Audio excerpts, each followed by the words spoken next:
Zela libanda te. Zela na moi na singa 10 € pour na luka moyena tata provision. Lakisa papa ozui combien? Na si 10 € pour provision ndako. Lakisa. Yango pour la provision ndako.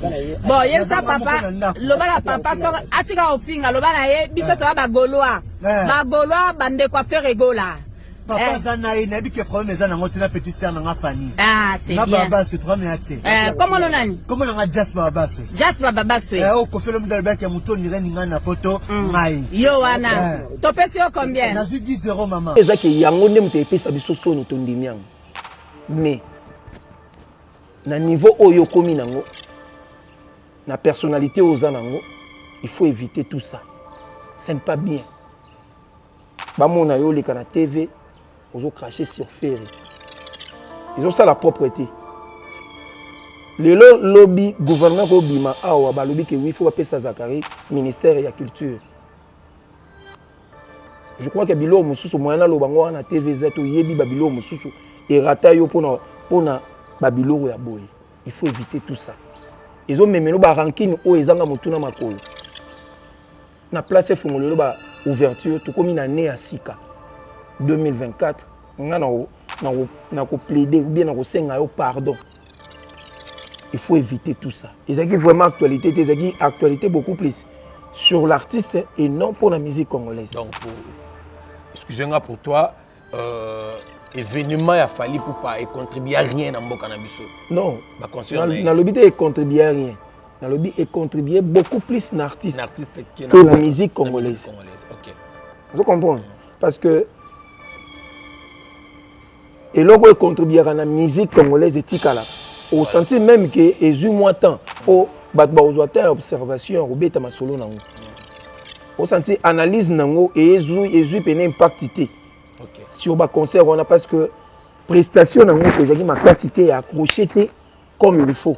Ou ezaki pesa makamu etika penze événement. Vous avez faire vous avez bien et vous sala ba makambo ebele mais ya ko koma na point o komi ya ba insulte boyi.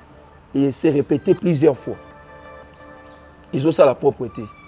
Donc, ngai atana moni ki bat ba ofinga yo, na ozana courage te ya koluka na côté là pour déjà yo montant au comment mona biloga boy et c'est répété plusieurs fois. Ils ont ça la quand même propreté. Donc, lo ngana ko lobaka yango. Merci na conseil PC et lo kwa suka to clôturer papa simba ya caméra pour te clôturer. 2024 suki na concert à Fali à Cameroun. Ouais, Mpiaka. Merci. Okolo banina yango. C'est qu'il fallait sisi anima be. Fallait sisi anima. Abanda yon pe mabe. Bon azana nango bien. Nyo su banda ki toko te. Solo. Tangela ngolo bien na 2023 fallait ça. À part pour barren na ni wana beti nyo so wana. Ezana ba Mpiaka. Biloko to tambo nango lokuta. Donc yé pena na niveau même ya musique na niveau ya vie boui. Ah, ça les lois bien té. Ok. Mais bien zati. Ok. Mais Cameroun, le beza ko follow mide. Donc on a Cameroun ils n'arrêtent pas naïe. Na saliki. Pourquoi bango ezaka que ceux qui baraté loko ba ko lat sango ko follow mide. Pourquoi? Il y a un numéro 1. Ce qu'on numéro 1 est kuna sale longo dendengeni. Ce qu'on comprendre que kuna pe ko pour na ko lo ba ke tango zo lo ba numéro 1 par rapport à quoi? Voilà. On se comprend. So comme il a point que yoroba que oui ndenge ozaka soi-disant numéro 1. Kuna na Cameroun Kofi Mutasel kuna seke yozaka numéro 1 té. Tout le monde est en 2023 ba concert rebete mais belé ba rena misato elandani. Et ça peut événement té. Non, c'est-à-dire que les événements par rapport aux artistes mais par rapport à la musique congolaise il y a une connotation té. Oki na kati ya dynastie featuring basalaki na juillet d'été ozo comme au mona que faire abandon empreinte à papa wem. Na manaki yo on se comprend donc c'est-à-dire que faire ego là aza vraiment azoya pena na sima ya papa wem holanda pena empreinte na yi toloba lelo so toloba na nikamba numéro 1 musique to cha faire ego là parce que azolanda empreinte ya papa wemba voilà sur le plan musical voilà donc numéro 1 musique na minute voilà, c'est faire ego là même si on tali au mona makamabila mbalo belate mais a comme qu'on lata forme makasi donc c'est-à-dire que bino ne faut pas comprendre que a côté na makamamo systématiquement na lobela ngoti moni faire ego là ngana respecter pour tant je crois qui est derrière toi et sa conférence de presse à salanga na Rotana. Bavandaka boye na viena biso Costa Couleur. Il a question à poser pour naïba à l'époque. Papa m'a dit otika biso. Et à ebisara biso que réponse à pesa nga binanga kende kona ngai. Yeba ke togo copier papa wemba te mais togo luka ko sale F. Ba remplacer abake ba remplacer mututé mais togo sale fort ya ozala place ya zalaki.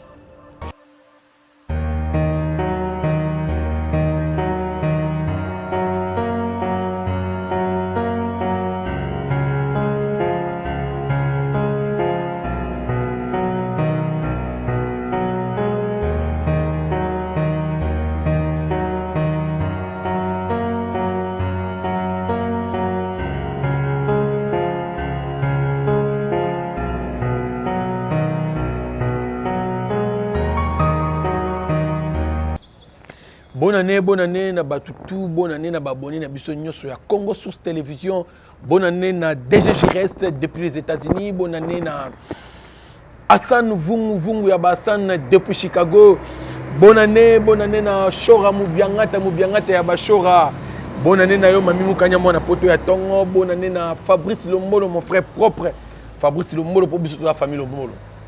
Biso bien la famille Lombolo, Fabrice Lombolo ya yo yango wana, bonne année na Batutu. C'est bonne année à notre président Fachi Beton Moukantombolo mon étoile mon bakuita bani yoa. Ya yo yangoana Fachi Beton, bonne année na yo, bonne année na batu nyo surtout oyo baza ko soutenir l'homme saint. Bonne année na ingénieur Rifet Chibambe, prêtre ingénieur Rifet Chibambe, bonne année na Hervé Bositapen et Tolomo 10e cm. Non 20 cm pour mati. Anezo mata, yango peso mataka. Yemo Kaseki. Merci de m'abonner à tout à Congo Source Télévision. Merci de nous faire confiance. Yako continuer conseil la rabino émission Yakitoko. Lelo nazanga mokote, je suis avec BG Manda Toko Solo la Maramboza et Belé Akobeta Lelo. On va en parler, on va faire bilan année 2024 au 2023 pardon au Teuti Koleka. Et puis 2024 toujours zela nini. Toko le belango na émission Oyo. Hervé Bositapen est tolomon 20 cm mobali. Derrière la caméra, Tika Kofina Chombo, Simbelanga caméra, tous les cas. Nayamba DG Manda. Mobali, na benga ko mobali pena na ashi na ema munene suna kena ngona français homme. Na ashi ya munene. Bon. Centenaire. Kimi ezali bonne année meilleur vœu na batunyo so la biso donc tozali pena. Tozali pena. Ba fête les nini. Ba fête malgré tout victoire ya Fachi Beton mais to fêter pena na ndenga nzamba lingeleka. Et c'est ngozaki total pour ba mwanze beta magiote ba des ordres aux allés la fois. Les contrats to sepeli pena comme il faut. Ba liboso même na Kinshasa ba sepela Kinshasa ou bien Congo mobimba ba sepela na victoire auto élection présidentielle dans la République démocratique du Congo ba liboso. Hervé Bositapen habité so ko denga tito so la awa o listraka ba image na peso ngo za na téléphone nga. Donc vraiment écoutanga pe na triomphal là wa mais plein na kokate. Po ya liboso ezaki moi timide ba musu bazali na moi réticence à osepela et puis na ki okena kaluka koyoka ke o na kaluka bayaka bazobeta baluba mais le lobby là donc otamboli na Kinshasa otamboli Congo central presque Congo mobimba la majorité à part na ba province loko la otoyoka moi nungu na ba Lualaba na ba Lubumbashi mais la majorité ya Congo mobimba ba sepela ki pona réélection Félix Antoine Tshisekedi Tshilombo Fachi Beton le déboulonneur du système. On a besoin que moi nettoie mon logo. Champion toute catégorie à beta talaté. Merci. Moi ba bonne année, moi ba meilleur vœu na moi quelques personnes au bazo là. Na pesi ba meilleur vœu na ba bonne année na Jean-Flix Bassasal Bassana dans tel héritier testamentaire peu légendaire 4x4 grand prêtre meilleur vœu na vena ngataï sentiment les grands mon père ouais. Hein? Héritier vous qui na la crèche meilleur vœu na yo et puis meilleur vœu na Jos Bafoila. Mon thème à maman Flore. Hein? depuis qu'il a porté on a fait une meilleur vœu avec impact na idéologie. Avec impact na idéologie, wana tokendaki na santé, tokena mboka maintenant na musique décembre lengeli la musique. Tobini bizorbia, tobini mwambo donc kitoko joli. Ah bon? Tobini on kitoko joli. Tellement sengo pena zaki pena donc pena ki sengo pena ya mwambo pena ya pena goût. Voilà. Mwambo pena goût. On s'en dit goût mo donc ba danse pena comme ya solo. Nalali. Il y a solo siko. Voilà. Donc déjà tout c'est pelé makasi la musique parce que le penande betami est dominé. Okay. Et puis ba sepeli. Donc nous en 2023, na événement nous sur les en 2023. Et ligne qui événement vraiment en 2023. Et ça ba concert à Fali à Betty, ba concert à Ferré, concert Nino yo pona yo Monique et Tikali événement il y a cercle oh ba ndako talaka ba zo continuer nango. Bon. Il y a les bossos en que stade des martyrs à Ferré. Le 24 juin, maman donc on a des événements historiques donc ils ont le tikala. Libéla parce que ça peut ligne à décollage il y a fait rigolo. OK. Il y a relax sa popularité naie. Voilà. Et puis succès naie où ils a que planétaire. Voilà. Donc ils a décollage à ma solo tout yangwan. Et événement mususu ils a que il y a francophonie. OK. OK. Donc voilà. quand on a la francophonie prestation il y a fait rigolo.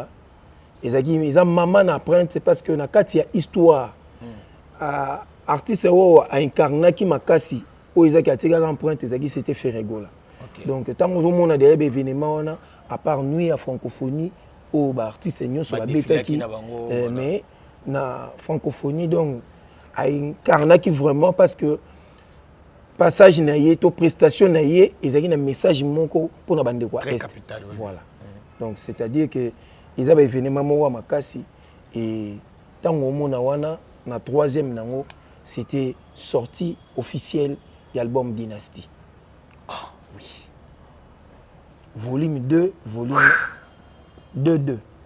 Donc c'est-à-dire qu'il y a événement incarné qui m'a cassé la musique yangwana. Parce que les lots, toujours bêta solo il y a Dynasty où ils ont toujours ko bêta ils ont ko kekitoko ils ont tekama le seul et l'unique album où ils ont il y a congolais na minute ils ont été comme ils ont son maman.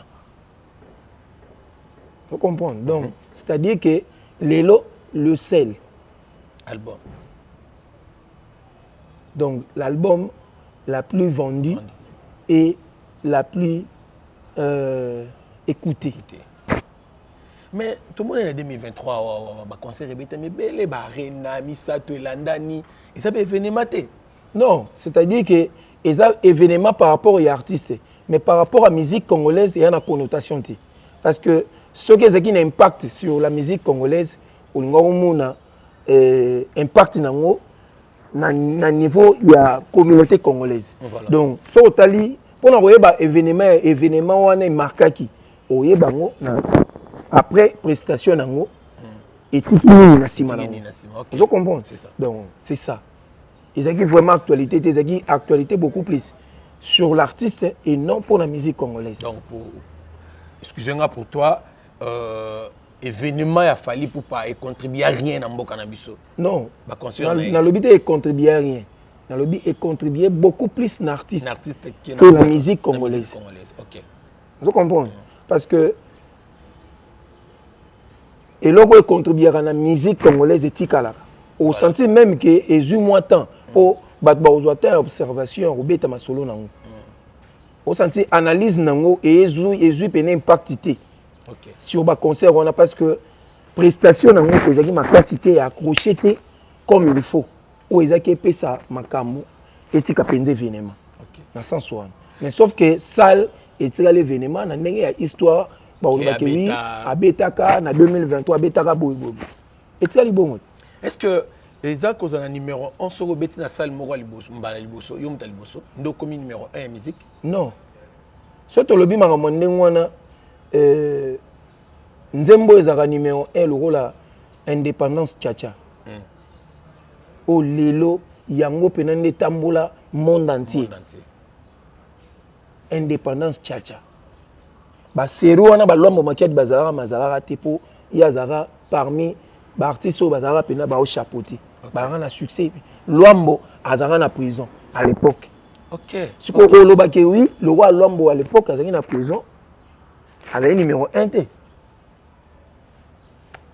Donc c'est-à-dire que na ndenge ya ba histoire to yo landela ndenge ba histoire to landa ba historien o baza ko betela so masolo ya histoire ya musique to yo comprendre que musique kozala numéro 1 eza bongo teza par rapport ya empreinte aux otika. Voilà. Pour lelo to beta pourquoi to beta faire la beta ko demba. Même so lelo to beta ba o beta musique au demba c'est au demba c'est lombo makiadi. Lombo makiadi oui. Bato ba valoriser musique wana ba tika ba empreinte o ezaki et là c'est que ba vieux wana bazaka toujours numéro 1 par rapport à musique à Mémé Libiso par rapport à empreinte à Tiki lelo papa Wemba atika la koloba te kaza numéro 1 mais bato tout ba yebike oui vieux wana zaka number 1 pour sora lobby et puis so yandimi o sekeza solo et puis na au tali bina ki na période na mutako ndo yemba olenga ya zaka de voloro bazana mo ba grand chanteur ba yemba likolo mo senti na niveau ya autorité soki ezaki a telemi a lobby papa Wemba donc mutu to azali na respect na ye et puis niveau atekaki musique au senti ki abanda ko défendre ngo kitoko po ezaki teke azaki number 1 po abanda ko zana ba nani boy non prestation na asala ba featuring belé prestation na ye o abanda ko prester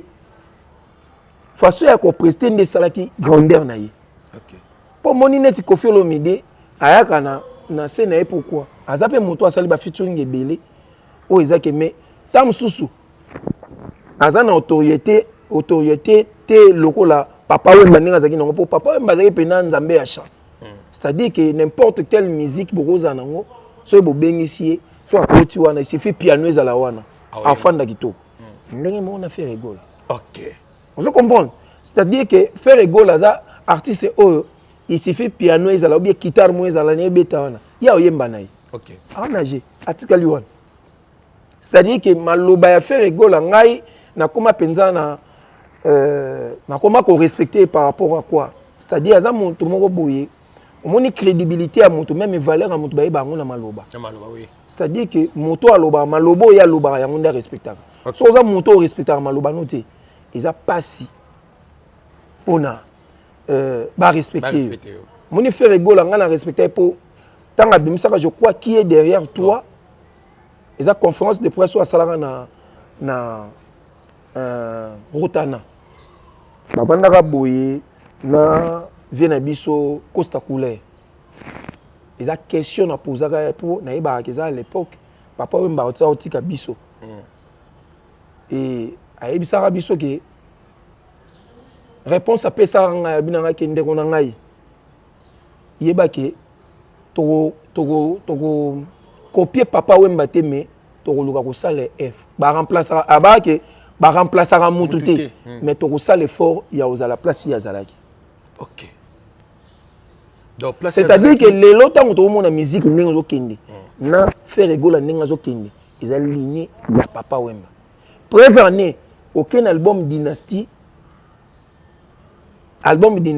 ils en na ebimi na hit ya Angleterre na hit ya Angleterre deuxième chanteur deuxième artiste et musicien congolais ouais mais c'est il y a liboso qui papa Wemba deuxième c'était Ferregola donc pour la c'est que avec qu'il n'a pas naé c'est pour cela même ils sont yoki na kati ya dynastie featuring basalaki na juillet d'été ozo comme au mona ki faire abandon empreinte à papa Wemba na manaki yo na kolela lisoso ozo comprendre donc c'est-à-dire que Ferregola aza vraiment azoya pena na sima ya papa Wemba holanda pena empreinte na ye toloba lelo so tobitoloba na nikamba numéro 1 musique tokocha Ferregola parce que azolanda empreinte ya papa Wemba voilà sur le plan musical voilà donc numéro 1 musique na minute voilà, c'est Ferregola c'est Ferregola même si on tali au mona makamabila lobela te mais akomi ko lata forme makasi donc c'est-à-dire que bino ndefu mo comprendre que a kota na makama systématiquement na lobela ngoti. OK So taliba concert na beti même les États-Unis nous taliba biloko là tu montes au monde nous belé. Donc c'est-à-dire que voilà. Ah qui t'en a calme. Faut sentir que voilà. Et la bande là-bas. Et puis comportement faire bazanga nango faire abeta ba tu toloté. C'est ça papa Wemba bazanga bon. Voilà. Papa Wemba beta ba matoloté. C'est-à-dire na façon na ye o ezaki a OK nango so ezaki linga senga. A OK nango tenenge bino bekimina. Je crois que maman oloba o Guy Moller a yebi to solani maman na bekilanga mo lisolo ndenge bazanga na papa Wemba oyo ba mbara bango et pas argenté de Katanga Christian Mondo Simba. Vous comprenez? Donc c'est-à-dire que na ndenge ya masolo ya ndenge pe ya kovanda na ba faire baza bato yo yango mona na zaka vraiment na critique mingi te opesa yi. Voilà. Sauf que mutu na mutu azana ba accent na ye mais du moins na o eza positif faire beau la Hollande penza pas ya papa Wemba malembe sans que ça ait l'homme makelele. Michel Baz alobi a travaillé na ba ministère belé mais na faire alingaye mo kwazala pour faire apesa ki rythme ya base apesa ga drummer rythme ndenga ko beta drum apesa ga même on va batteur ndenga ko betela mbunda donc apesa ga nyonso tout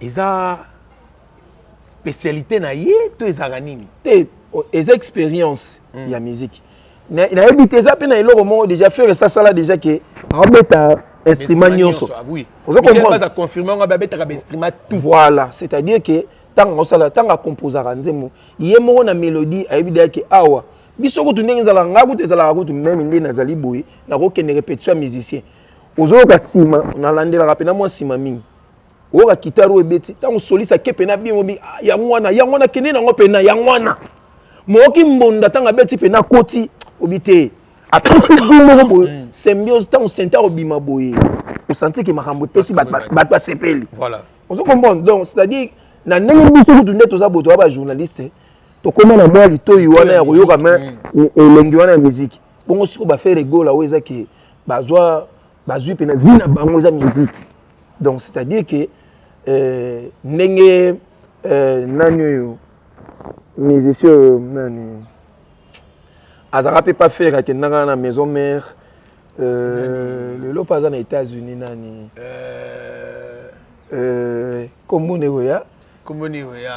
aimba après deuxième fois voilà oh hier ezara kutu donc ezara na inde trop ezara so na répétition so ezara ki agafé faire la baluga la taliboye mo konzi lito ya libende c'est-à-dire lito ya emal nga salité te voilà vous comprenez de yema ko ba ke na bimaki bo kontatali donc c'est comme ça de babilo papa mbazanga na on so yembo bimi ka talio maman vous comprenez donc c'est-à-dire que bazaki sensible so za ke oyemba libanda so oyemba mabe donc baza batumo ba lito il sait comme déjà le niveau moko ya osanganati yango ba ivoirien ba kenda plus leur ba musique c'est fait rigole voilà donc on komi ko donc on komi ko mona mna ke so o lobela ma musique o mona ba mo faire c'est comme ça la rumba tant on beta ma solo ya rumba o mona ke faire aza ko incarner facilement. Merci na batutu bazolanda biso j'espère émission eza posée awa to fingité to lobeli mutu mabete to kende malembe na shit na biso nagela lobela mom qui par rapport à 2024 2023 mon bandengeli ki est-ce que pour na yo musicien nini oyo omoni pena ki carrière na ye na 2023 za ki positif à part Ferregola à part Ferré héritier OK héritier ça va na 2023 ça va c'est-à-dire que na 2023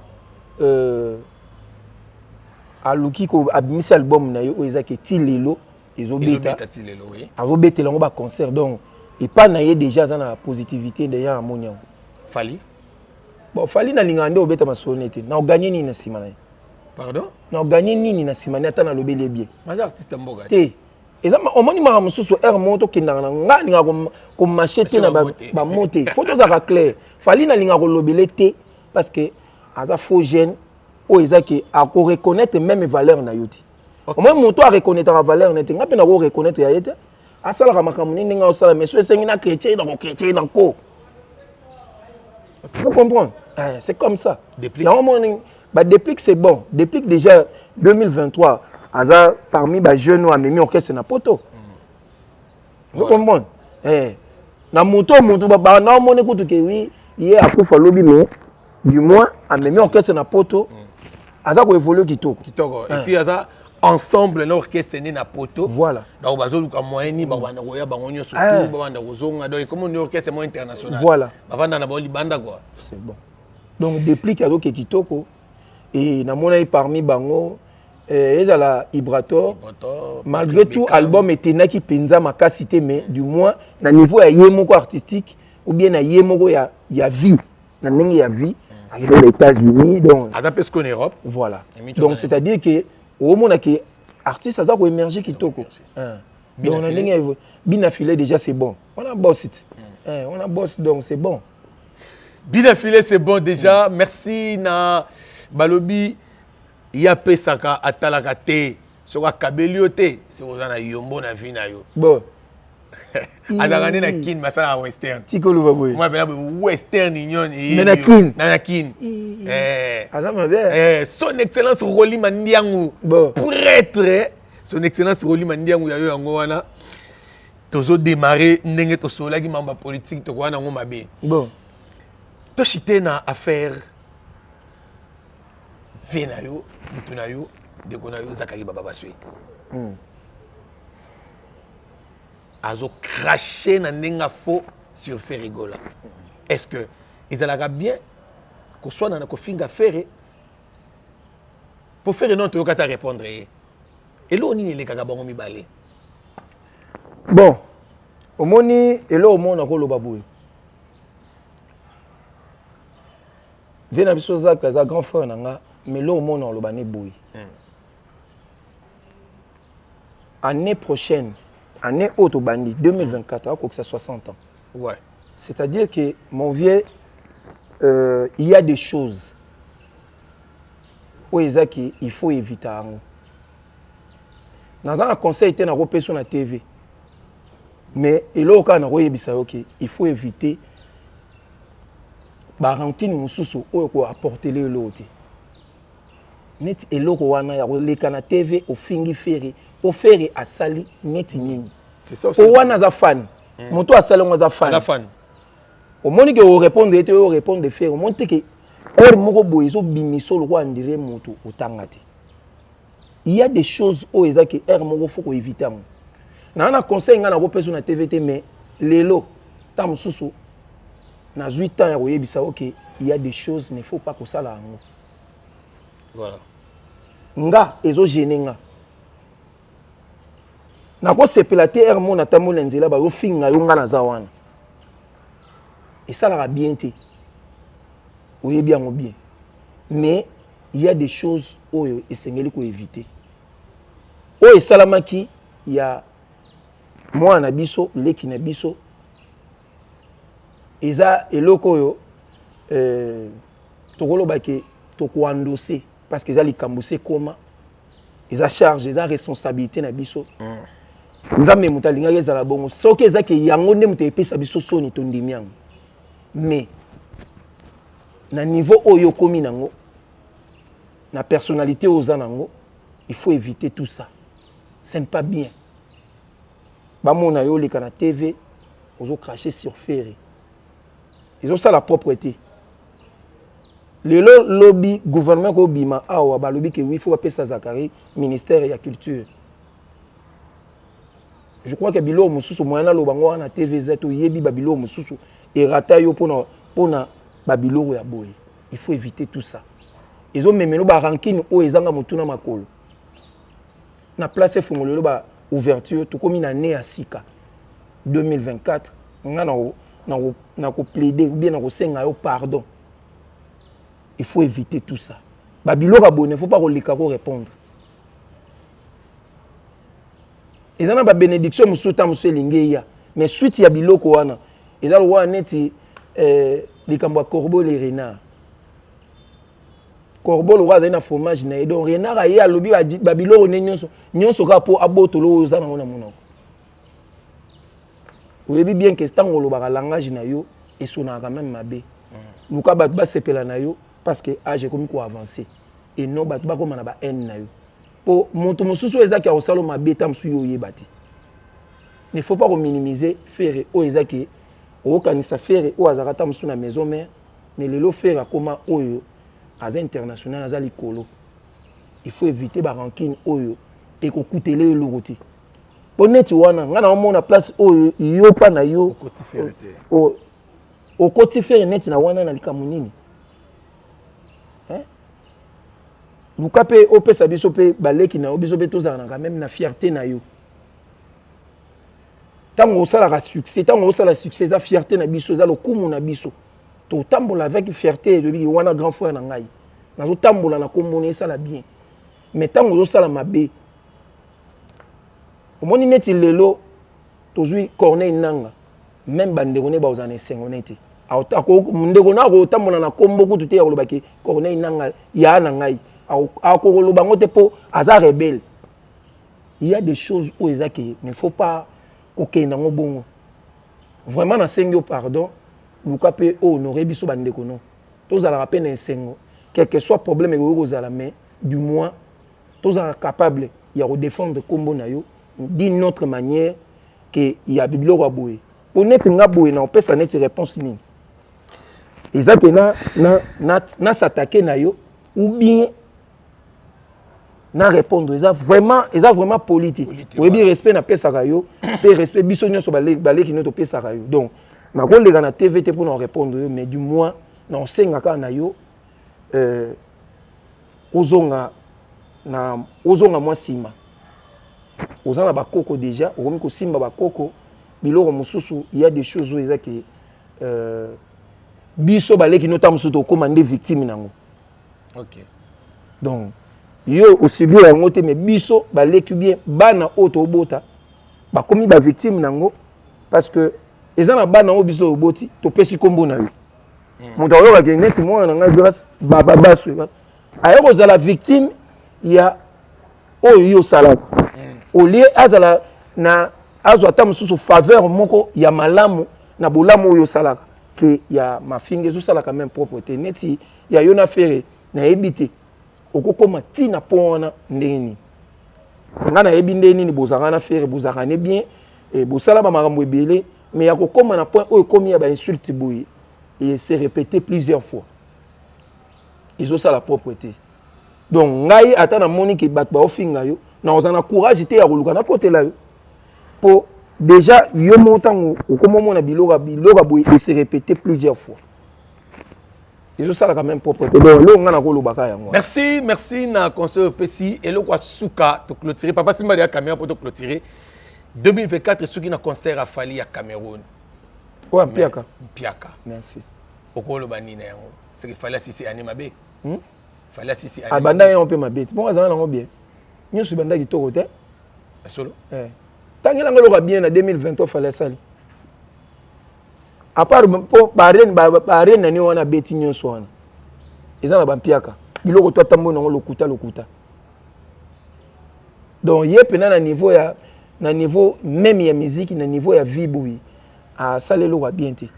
OK marama bien zati. OK mais Cameroun balobeza ko follow mide donc na Cameroun ezare pas na ye na saliki pourquoi bango ezaka ke ceux qui ba rater loko ba ko latsango ko follow mide. Pourquoi?